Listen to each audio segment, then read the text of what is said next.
بسم اللہ الرحمن الرحیم۔ السلام علیکم ناظرین، میں ہوں حافظ عبدالعلیم اور آپ دیکھ رہے ہیں میرا یوٹیوب چینل۔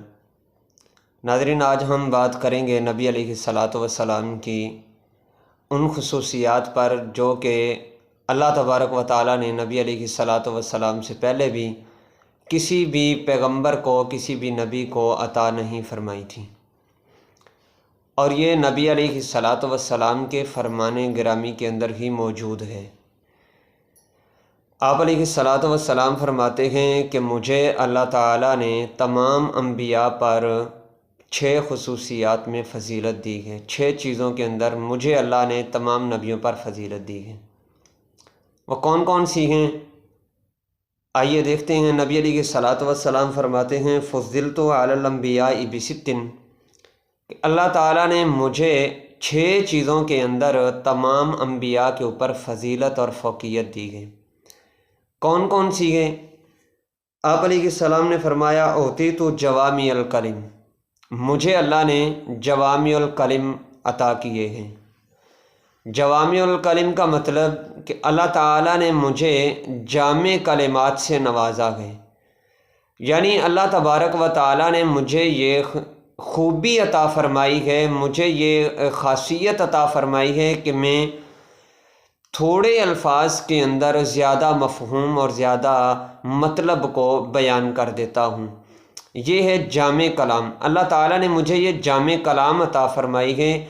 وہ جس طرح کہتے ہیں نا کہ وہ سمندر کو کوزے کے اندر بند کرنا، تو نبی علیہ الصلاۃ والسلام فرماتے ہیں کہ اللہ نے یہ مجھے خوبی عطا فرمائی ہے زائد، جو تمام انبیاء میں سے کسی کو نہیں دی گئی، کہ اللہ نے مجھے جامع کلام سے نوازا ہے، کہ اللہ تعالیٰ نے مجھے یہ خوبی دی ہے کہ کم الفاظ کے اندر زیادہ مفہوم بیان کرنے کی اللہ نے مجھے خوبی عطا فرمائی ہے۔ یہ ہے آپ علیہ الصلاۃ والسلام کی پہلی خوبی، جو کہ دوسرے انبیاء جتنے بھی علیہم السلام گزرے ہیں اللہ نے ان کو نہیں دی۔ اور پھر آپ علیہ الصلاۃ والسلام فرماتے ہیں دوسری خوبی وَنُصِرْتُ بِالرُّعْبِ، کہ اللہ تعالیٰ نے مجھے رعب عطا فرمایا ہے اپنے دشمن پر۔ اور ایک دوسری حدیث کے اندر نبی علیہ السلام نے اس کو تھوڑا سا ڈیٹیل کے ساتھ بیان کیا کہ میرا دشمن اگر مہینوں کی مسافت سے پر بھی مجھ سے دور ہو، یعنی میرا ایک دشمن جو مہینوں کی مسافت پر مجھ سے دور بیٹھا ہے، تو اللہ تعالیٰ نے مجھے اس پر بھی رعب عطا فرمایا ہے۔ میرا دشمن کئی مہینوں کی مسافت پر بیٹھنے کے بعد بھی مجھ سے مرعوب رہتا ہے، میرا اس کے اوپر رعب طاری رہتا ہے۔ یہ نبی علیہ الصلاۃ والسلام کی دوسری خوبی ہے۔ اور پھر نبی علیہ السلام فرماتے ہیں وَأُحِلَّتْ لِيَ الْغَنَائِمُ، اللہ تعالیٰ نے میدان جنگ میں حاصل ہونے والا مال غنیمت میرے لیے حلال فرمایا ہے، یعنی اللہ تعالیٰ نے میری امت کے لیے مال غنیمت کو حلال قرار دیا ہے، جو کہ پہلی امتوں کے لیے حلال نہیں ہوتا تھا مال غنیمت۔ تو آپ علیہ السلام فرماتے ہیں کہ اللہ نے مجھے انبیاء میں یہ ایک مزید خوبی سے نوازا ہے، اور یہ نبی علیہ السلام نے اپنی تیسری خوبی بیان فرمائی۔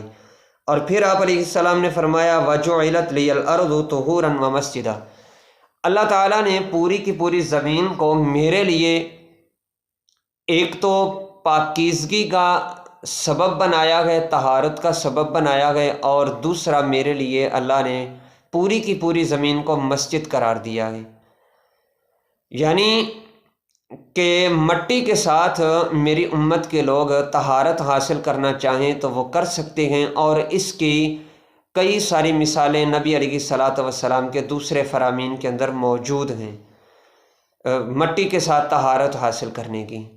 تو یہ ہوا کہ اللہ نے میرے لیے زمین کو طہارت کا ذریعہ بنایا ہے، اور پھر فرمایا کہ میرے لیے اللہ نے زمین کو مسجد بھی قرار دیا ہے، یعنی میری امت میں سے کوئی بھی شخص کسی بھی جگہ پر جہاں اسے مسجد قریب نہ ہو، جہاں پر اسے نماز کا وقت آ جائے، تو وہ ادھر ہی زمین کی پاکیزگی کو دیکھ کے وہاں پر ظاہری طور پہ گندگی نہ ہو تو وہ وہاں پر نماز ادا کر لے، وہی اس کے لیے اللہ نے مسجد قرار دی ہے۔ تو یہ نبی علیہ السلام فرماتے ہیں کہ میری یہ ایک اضافی خوبی ہے جو کہ اللہ نے مجھے انبیاء پر دی ہے، کہ میرے لیے مسجد زمین مکمل کی مکمل طہارت کا سبب بھی ہے اور نماز پڑھنے کے لیے مسجد بھی قرار دی گئی ہے۔ اور پھر نبی علیہ الصلوۃ والسلام اپنی چھٹی خوبی بیان کرتے ہیں، وَأُرْسِلْتُ إِلَى الْخَلْقِ كَافَّةً، اللہ نے مجھے پوری کی پوری مخلوق کی طرف نبی بنا کر بھیجا ہے۔ پہلے انبیاء، نبی علیہ السلام نے اپنی دوسری حدیث کے اندر اس کی وضاحت کی ہے کہ پہلے جو انبیاء ہوتے تھے اللہ تعالیٰ ان کو ایک خاص علاقہ، ایک خاص قوم کی طرف پیغمبر بنا کر بھیجتے تھے، لیکن مجھے اللہ نے یہ ایک خوبی عطا فرمائی ہے کہ اللہ نے مجھے پوری کی پوری مخلوق کے لیے، قیامت تک آنے والے لوگوں کے لیے نبی بنا کر بھیجا ہے۔ اور چھٹی نبی علیہ السلام کی خوبی کہا کہ وَخُتِمَ بِیَ النَّبِیُّونَ، اللہ تعالیٰ نے جو حضرت آدم علیہ السلام سے انبیاء کا سلسلہ شروع کیا تھا، وہ انبیاء کا ایک سلسلہ جو تھا وہ اللہ تعالیٰ نے مجھے بھیج کر وہ انبیاء کا سلسلہ مکمل کر دیا گیا، اس کا اختتام کر دیا ہے۔ تو گویا نبیوں کے آمد کا جو سلسلہ تھا، نبیوں کی بعثت کا جو سلسلہ تھا، وہ اللہ نے مجھ پر ختم فرما دیا ہے۔ میرے ذریعے سے مجھے اللہ نے بھیج کر تمام انبیاء کا جو بھیجنے کا سلسلہ تھا وہ اللہ نے ختم کر دیا ہے۔ میرے بعد اب کوئی دوسرا نبی نہیں آئے گا قیامت تک کے لیے۔ میری ہی تعلیمات وہ لوگوں کے لیے رشد و ہدایت کا ذریعہ ہوں گی اور قابل عمل ہوں گی۔ تو ناظرین، یہ تھیں نبی علیہ الصلوۃ والسلام کی 6 خوبیاں جو اللہ نے آپ کو دوسرے انبیاء پر اضافی خوبیاں عطا فرمائی تھیں۔ تو آئندہ انشاءاللہ ہم نبی علیہ الصلوۃ والسلام کی کسی اور صفت کا تذکرہ کریں گے۔ تب تک کے لیے اجازت دیجیے گا، اللہ حافظ۔